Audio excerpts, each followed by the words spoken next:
சாம்பார் பண்ணுறதுக்கு துவரம்பருப்பை கழுவி எடுத்துகிட்டு வந்திருக்கேன்.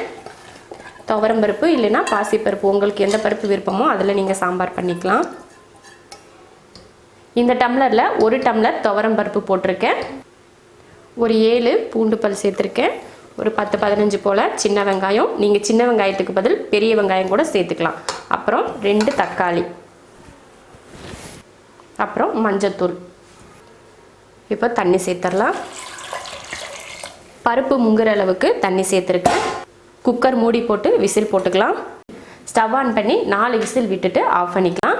இப்போ இதை வேறு அடுப்புக்கு மாற்றி வச்சுட்டு மசால் வறுத்து எடுத்துக்கலாம். மசால் வறுக்கிறதுக்கு ஒரு 4 வரமிளகாய், 1 2 இந்த ஸ்பூனில் 2 ஸ்பூன் மல்லி, 1/4 ஸ்பூன் ஜீரகம், 1/4 ஸ்பூன் மிளகு, இது மட்டும்தான். இப்போ இதை வறுத்து எடுத்துக்கலாம். லைட்டாக இதை வறுத்துக்கலாம்.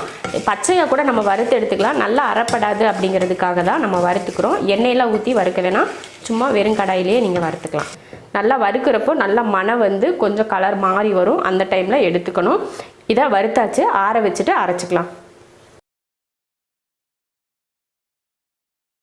4 விசில் விட்டு ஆஃப் பண்ணி இப்போ பருப்பு பார்த்திங்கன்னா நல்லா வெந்திருக்கு, நல்லா குலைவா. இப்போ வந்து கரண்டி இல்லைன்னா பருப்பு மத்து வச்சு நல்லா கடைஞ்சி விடலாம் இதை. அப்போ தான் அந்த பருப்பு முழுசாக தெரிகிறது, கொஞ்சம் நல்லா குலைவாக தெரியும்.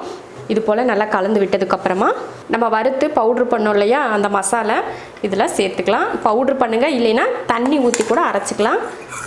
உங்கள் மிக்சியில் நீங்கள் எப்படி அரைக்க முடியுதோ அந்த மாதிரி நீங்கள் அரைச்சிக்கலாம். நான் வந்து பவுட்ரு பண்ண முடிஞ்சதுனால பவுட்ரு பண்ணிட்டேன்.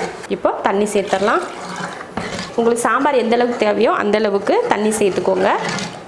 நல்லா கெட்டியாக வேணும்னா தண்ணி கம்மியாக சேர்த்துக்கோங்க, இல்லை அதிகமாக வேணும்னா அதிகம் சேர்த்துக்கோங்க. இப்போ ஸ்டவ் ஆன் பண்ணிக்கலாம். ஸ்டவ் ஆன் பண்ணி தேவையான அளவு உப்பு, மல்லித்தழை கொஞ்சம். இதில் புளியெல்லாம் எதுவுமே சேர்க்க தேவையில்லை, இந்த அளவுக்கு போதும். இல்லை சாம்பாரில் உங்களுக்கு புளி ஊற்றினா தான் பிடிக்கும்னா குட்டியாக புளி எடுத்து கரைச்சி ஊற்றிக்கோங்க.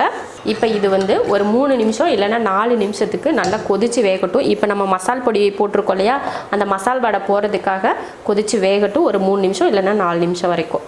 கொதிக்க வைக்கிறதுக்கு முன்னாடி கொஞ்சம் தண்ணியாக இருந்துச்சு, இப்போ கொஞ்சம் கெட்டியாயிருச்சு. அவ்வளோதான். இப்போ குழம்பை இறக்கிட்டு தாளிச்சிடலாம். இப்போ இறக்கி வச்சிடலாம். தாளிக்கிறதுக்கு ஒரு கடாய் வச்சு எண்ணெய் ஊற்றிடலாம். எண்ணெய் காஞ்சதுமே கடுகு, உளுந்து,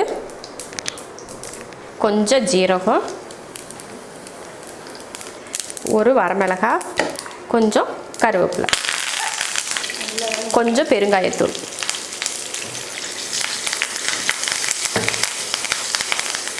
அவ்வளோதான். இப்போ ஸ்டவ் ஆஃப் பண்ணிவிட்டு சாம்பாரில் ஊற்றிடலாம். அவ்வளோதான், சாம்பார் தாளித்து ஊற்றியாச்சு. இதுக்கப்புறமா கொதிக்க வைக்கவெல்லாம் தேவையில்லை. இது வந்து சாப்பாட்டுக்கு, இட்லி தோசைக்கெல்லாம் ரொம்ப சூப்பராக இருக்கும்.